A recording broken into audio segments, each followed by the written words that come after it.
Educators from across the state gathered in Indianapolis today for a public education rally. News 18's Elizabeth Rentschler was at the rally and joins us now with more on what educators were asking for. Elizabeth. The main message our local educators told me was they want to see this General Assembly focus more on the children and less on the politics. And from the video you're about to see, it's safe to say educators from across the state felt the exact same way. It was an afternoon full of chanting and applause as educators from across the Hoosier State gathered in Indianapolis for a public education rally.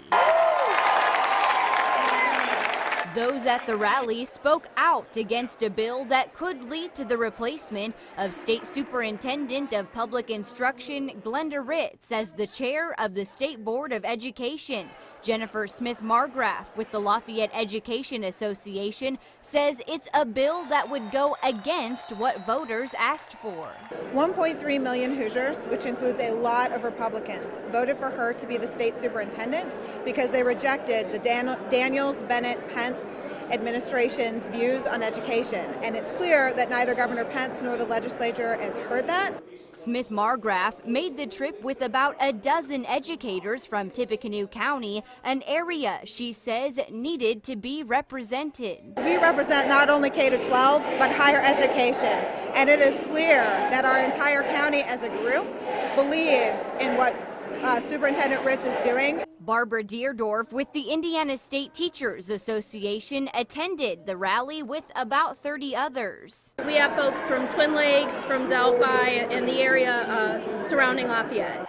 She says they all came with one goal. And if we don't stand up for our students, no one will. So today is the day we must take a stand. Both Deerdorf and Smith-Margraf agree that stand means putting politics aside and putting students first. The governor has stated that this is the education session in his view, but we have yet to see any bills that really have to do with teaching and learning. They've all been focused on issues having to do with adults and not with the students. That's something educators hope Monday's rally will change. I'm hoping that everyone sees all the people here today, listens to the voices of those 1.3 million Hoosiers, and works this out like adults.